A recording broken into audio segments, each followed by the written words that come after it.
Hi friends, welcome to Nisha's Food Hut Tamil. இன்னைக்கு நம்ம பார்க்க போறது வாழைப்பழத்தை வச்சு ஒரு ஈஸியான ஈவினிங் ஸ்நாக்ஸ். அதுக்கு வந்து பாத்தீங்கன்னா ரெண்டே வாழைப்பழம் மீடியம் சைஸ் அளவு எடுத்துர்க்கேன். தோல் உரிச்சிட்டு அதை இந்த வந்து மாதிரி ரவுண்டா வெட்டி வெச்சுக்கோங்க. வெட்டி வெச்ச வாழைப்பழத்தை வந்து ஒரு மிக்ஸர் ஜார்ல சேர்த்துக்கலாம். இந்த ஸ்நாக்ஸ் ரெசிபி செய்யிறதுக்கு நமக்கு ஒரு 10 நிமிஷம் தான் ஆகும். 2 வாழைப்பழத்துக்கு நான் 1/2 கப் நாட்டு சர்க்கரை சேர்க்குறேங்க. வாசனைக்காக 3 ஏலக்காய் சேர்க்குறேன்.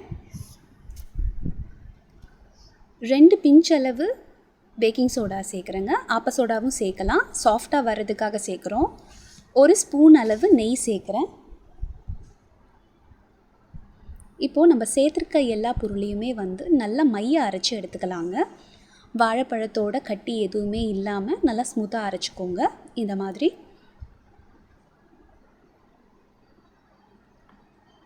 பாருங்கள், இந்த மாதிரி நல்லா ஸ்மூத்தாக அரைச்சி எடுத்துக்கலாம். இப்போ நம்ம இந்த அரைச்சி வச்சுருக்க இந்த பேஸ்ட்டை வந்து நம்ம ஒரு பவுலில் மாற்றிக்கலாம். மாற்றிட்டு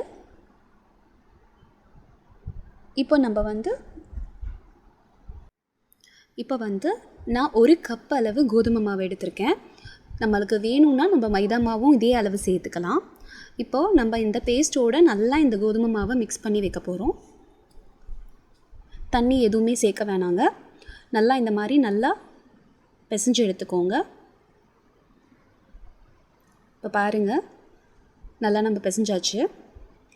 இந்த மாதிரி கையில் உருட்டுற பதம் வந்துருச்சுனாலே போதுங்க.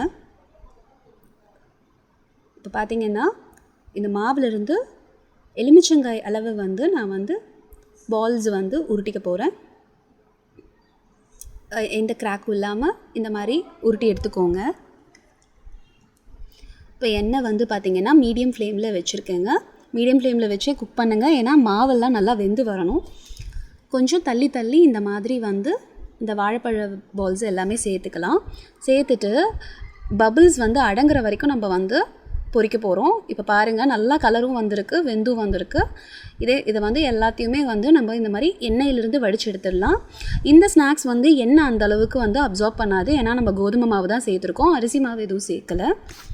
அவ்வளோதாங்க, நம்மளோட இன்ஸ்டண்ட்டான ஈவினிங் ஸ்நாக்ஸ் ரெடி. இதை கண்டிப்பாக வீட்டில் ட்ரை பண்ணி பார்த்துட்டு உங்களோட ஃபீட்பேக்கை கமெண்ட் செக்ஷன்ஸில் பதிவு பண்ணுங்கள். நிஷாஸ் ஃபுட் ஹட் தமிழ் சேனலுக்கு சப்ஸ்கிரைப் பண்ணுங்கள். பக்கத்தில் இருக்கிற பெல் ஐக்கான் ப்ரெஸ் பண்ணுங்கள். என்னோடய ரீசன்ட் வீடியோ நோட்டிஃபிகேஷன்ஸ் எல்லாமே உங்களுக்கு கிடைக்கும். உங்களுக்கு பிடிச்ச ரெசிபீஸ் ஏதாவது இருந்துச்சுன்னா கண்டிப்பாக நீங்கள் கமெண்ட்ஸில் தெரிவிங்க. என்னோடய ஃப்யூச்சர் வீடியோஸில் கண்டிப்பாக நான் அப்லோட் பண்ணுறேன். Stay connected. நன்றி.